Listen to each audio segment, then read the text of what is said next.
Yo les gens, j'espère que vous allez bien, je vous retrouve aujourd'hui pour une nouvelle vidéo sur Need for Speed Unbound, une vidéo dans laquelle on va pouvoir commencer la série de modifications extrêmes, comme un petit peu ce que j'ai fait sur Need for Speed Heat, puisque ça y est, sur Need for Speed Unbound, on peut enfin, avec le logiciel Frost Editor, modifier la quantité de puissance et de couple ajoutée tout simplement par les pièces performance du jeu. Donc on va enfin pouvoir faire des builds débiles à plus de 5000, 10 000 ou 100 000 chevaux. Donc pour cette première vidéo, histoire de voir un petit peu comment ça fonctionne et de voir un petit peu la stabilité du jeu avec ce genre d'amélioration, ce que je vous propose c'est de commencer gentiment entre guillemets avec la Nissan GT-R, alors la classique, pas la Nismo. On va essayer de la pousser jusqu'à environ 10 000 chevaux avec les améliorations et puis voir un petit peu du coup si on arrive à dépasser aussi par la même occasion les 400 km/h, en sachant que sur le jeu de base, on va dire sans mode, cette voiture ne dépasse pas les 1000 chevaux, si je dis pas de bêtises. Donc on va voir un petit peu ce que ça donne les gars évidemment. Si ce genre de vidéo vous plaît, n'hésitez pas à le dire en commentaire, à suggérer les prochains véhicules que vous voulez que je fasse dans cette série de vidéos, et évidemment aussi le type d'amélioration, puisque avec Frost Editor on peut non seulement améliorer très fortement la puissance, mais aussi on peut par exemple tenter de faire des voitures qui font 1 kg par exemple. Donc on peut faire pas mal de choses. Si vous avez des idées ou des envies, n'hésitez pas à les mettre en commentaire.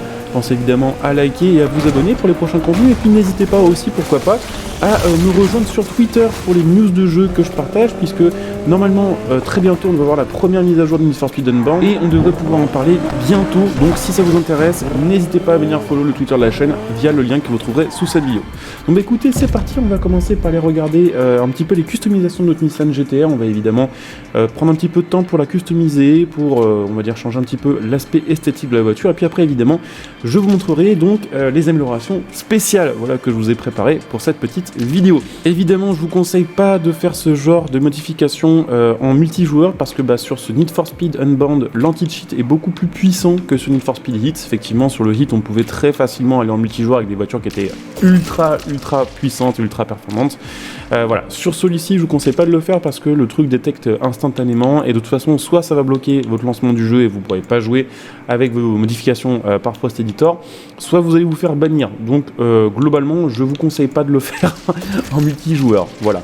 Donc on va regarder un petit peu déjà les customisations. Alors même moi en fait je ne sais pas quelle puissance va faire la Nissan GT-R après les modifications, puisque bon, j'ai modifié les paramètres, j'ai vu à peu près ce que chaque pièce allait apporter comme puissance, comme couple, comme modification aussi du nombre de tours minutes. J'ai pas vu on va dire le global, j'ai pas vu ce que ça a donné une fois toutes les pièces ajoutées. Donc on va voir ce que ça va donner. On va déjà regarder un petit peu les customisations disponibles sur la voiture. Donc bon, il y a pas mal de kits performance. En vrai je pense que la GT-R est une des voitures sur lesquelles sont disponibles le plus de pièces de vraies marques, de vrais préparateurs, de vrais constructeurs. Donc ça fait plaisir, mais c'est dommage que toutes les voitures n'aient pas autant d'attention. Bon après clairement, IRL aussi, je pense que la GT-R fait partie des voitures sur lesquelles il y a le plus de préparateurs qui se sont penchés. Donc c'est assez logique au final, qu'on n'ait pas autant de kits par exemple sur une SVJ que sur une GT-R. Donc écoutez, on va continuer à regarder un petit peu ce qu'on est en train de faire pour les modifications. Après on va évidemment changer les jantes, les pièces perf, et puis on ira tester avec donc une puissance je suppose entre 7000 et 12 000 chevaux, quelque chose comme ça. Donc il y a pas mal de pièces aussi de chez LB qu'on ne pourra pas forcément mettre parce qu'il faut mettre le kit complet pour pouvoir l'installer. Et j'avoue que le kit de toute façon LB Performance n'est pas forcément celui que je préfère. Donc au pire c'est pas grave, mais voilà, si vous voulez vous faire le kit complet, évidemment, il faudra peut-être céder sur certaines pièces performance.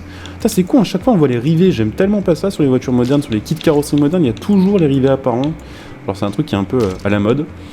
Et perso, j'avoue que je suis pas trop fan. Je vous montre un petit peu aussi les customisations pour l'arrière de la voiture. Il y a aussi pas mal de choix, pas mal d'ailerons que je trouve beaucoup trop grands, mais aussi pas mal d'ailerons assez stylés quand même. Le Speed Hunter, c'est en vrai qui n'est pas une vraie marque qui existe en vrai. Je trouve que c'est globalement des plus stylés. Le Ben Sopra aussi est très cool, mais j'aime pas trop non plus pareil les ailerons qui débordent sur l'arrière comme ça.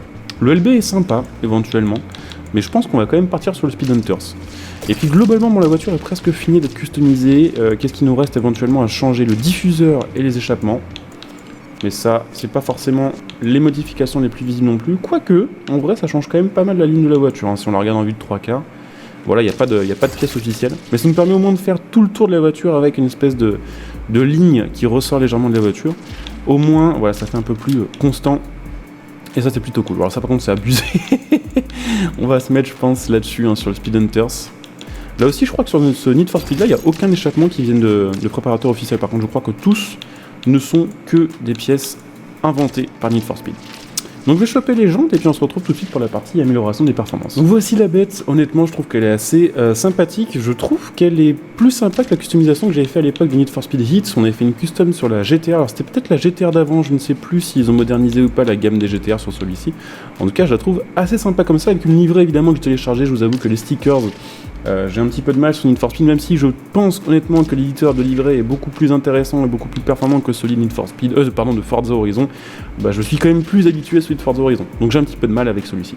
Bref, on va passer aux améliorations de pièces. On va commencer par le turbo, parce qu'au final le turbo ça va être l'amélioration la moins intéressante pour cette vidéo là, la moins abusée, puisque c'est le turbo classique. Celui-ci je n'ai pas réussi à le modifier d'ailleurs au niveau de Frost Editor, donc si quelqu'un trouve le tips de comment booster tout simplement l'effet du turbo sur Need for Speed Unbound, je veux bien que vous me dites en commentaire, en vrai ça m'aidera pour les prochaines vidéos. J'ai pas trouvé, bon c'est pas grave, on va terminer par les autres pièces performance, mais j'avoue qu'avec le turbo on aurait pu se faire un énorme turbo qui rajoute genre 5000 chevaux d'un coup, avec on va dire un timing ultra serré, ça aurait fait un gros effet turbo, ça aurait été marrant.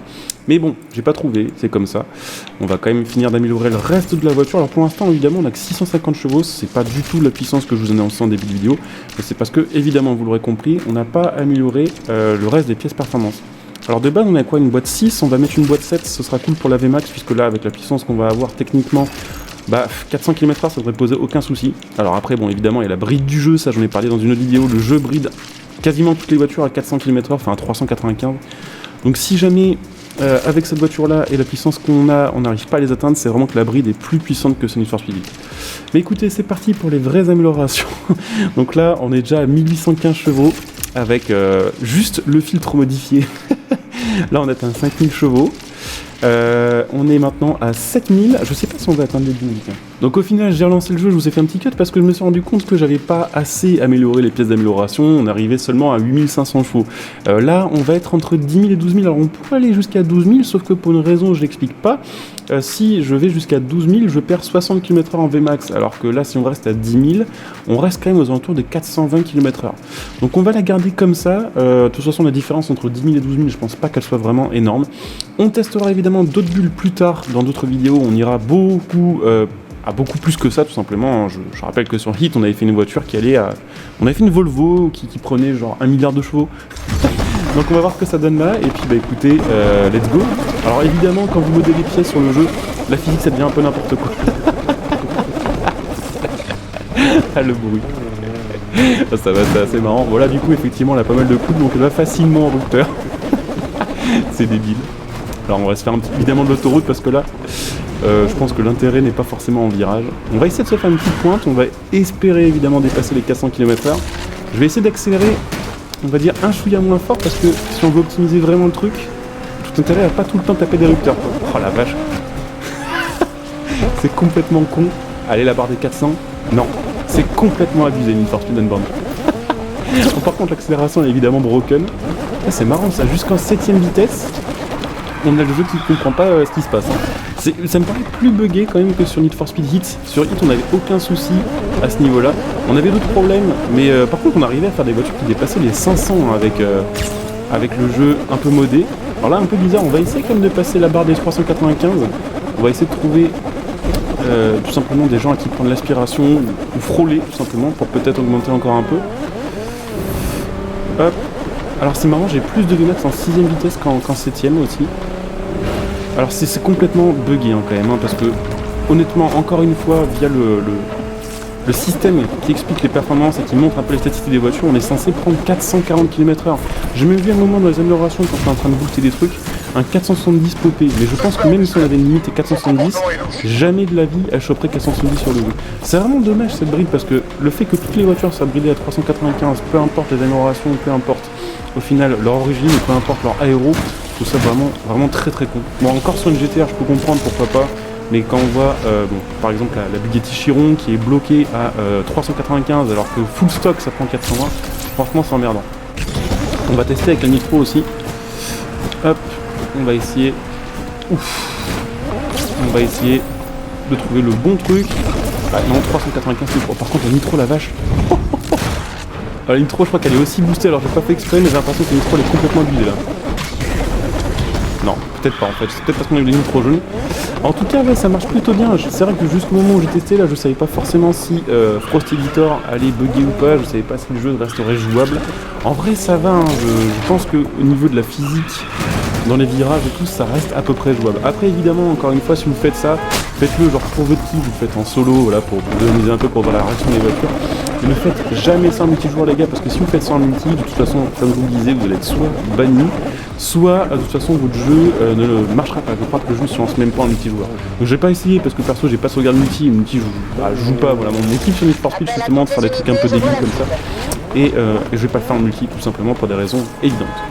Donc voilà, n'hésitez pas à me dire évidemment en commentaire si vous avez des idées, des choses que vous voulez voir sur d'autres vidéos sur Need for Speed Unbound, voilà, en termes de test de mode, on va dire ça comme ça, même si c'est pas vraiment un test de mode.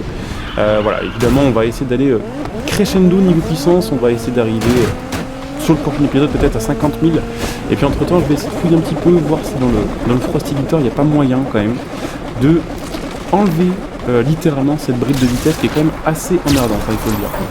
Donc ouais, n'hésitez pas à me dire en commentaire ce que vous en pensez, à me dire ce que vous voulez pour les prochains contenus, n'hésitez pas évidemment à checker sous cette vidéo pour les liens de soutien de la chaîne, que ce soit le lien Instagram pour acheter vos jeux, vos cartes d'abonnement, le lien Mattel.net pour acheter votre matos gaming, tous ces liens là, à chaque fois que vous utilisez pour acheter quelque chose, ça soutient gratuitement la chaîne par l'occasion et ça fait profiter de plein de petits prix assez sympathiques.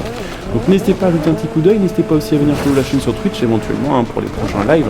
Et puis pourquoi pas si vous avez Amazon Prime, utilisez votre Twitch Prime sur ma chaîne Twitch, ça permettra de me soutenir gratuitement en vous en profiter de plein de petits bonus. Voilà, donc n'hésitez pas à jeter un petit coup d'œil. Je coupe ici, je vous dis à très bientôt. Bonjour à tous, ciao.